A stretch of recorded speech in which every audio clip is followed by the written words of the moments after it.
I'm talking about the kind of diplomacy that's going to end the destruction of your country. Yes, but if you Mr. President, with respect, I think it's disrespectful for you to come into the Oval Office and try to litigate this in front of the American media. Right now, you guys are going around and forcing conscripts to the front lines because you have manpower problems. You should be thanking the president for trying to bring it into this conflict. Have you ever been to Ukraine? Did you see what problems we have? I have been to. I've actually watched and seen the stories, and I know what happens is you bring them on a propaganda tour, Mr. President.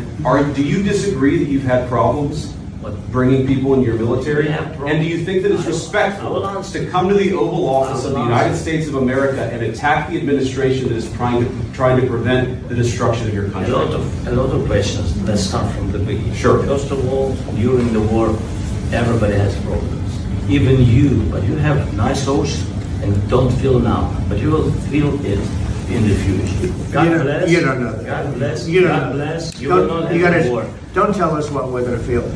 We're trying to solve a problem. Don't tell us what we're going to feel. I'm not telling you. Because you're in no position to dictate that. That's exactly what you're doing. You're in no position to dictate what we're going to feel.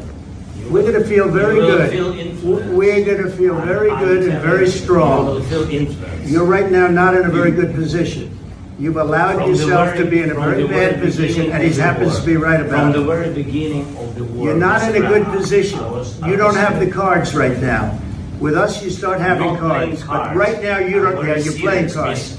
You're playing cards. You're gambling with the lives of millions of people. You're gambling with World War III. You're gambling with World War III.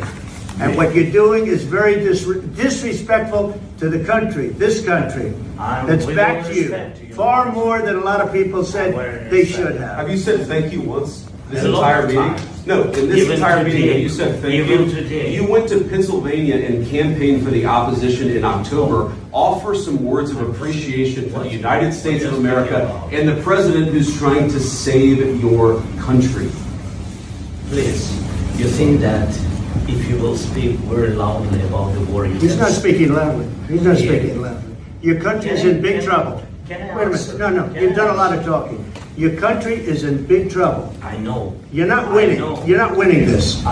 You have a damn good chance of coming out okay because of us. Mr. President, we are staying in our country, staying strong from the very beginning of the war. We've been alone. And we are thankful. I said thanks. You haven't been alone. You haven't been alone. We gave you, through this stupid president, $350 billion.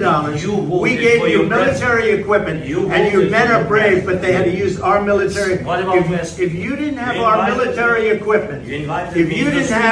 military equipment, this war would have been over in 2 weeks. In 3 days, I heard it from Putin. In 3 days. This is something maybe less. In 2 weeks, of course, yes. It's going to be a very hard thing to do business like this. Again, just say thank you. I said a lot of times to American people. Accept that there are disagreements, and let's go litigate those disagreements rather than trying to fight it out in the American media when you're wrong. We know that you're wrong. But you see, I think it's good for the American people to see what's going on. I understand. I think it's very important. That's why I kept this going so long. You have to be thankful. You don't have the cards. You're buried there. Your people are dying. You're running low on soldiers. Listen, you're running low on soldiers. It would be a damn good thing. And then you tell us, I don't want a ceasefire. I don't want a ceasefire. I want to go and I want this. Look, if you could get a ceasefire right now, I tell you, you take it so the bullets stop flying and your men stop getting killed. Of course, we want to stop the war. But you're saying you don't want a ceasefire. I want a ceasefire because you'll get a ceasefire faster than an agreement. Ask our people about a ceasefire, what they think. That wasn't with me. That wasn't with me. That was with a guy named Biden, who was not a smart person. That was with Obama. It was your president. Excuse me. That was with Obama, who gave you sheets, and I gave you javelins. Yes. I gave you the javelins to take out all those tanks. Obama gave you sheets. In fact, the statement is Obama gave sheets and Trump gave javelins. You got to be more thankful, because let me tell you, you don't have the cards. With us, you have the cards. But without us, you don't have any cards. One more question to Mr. Vice President.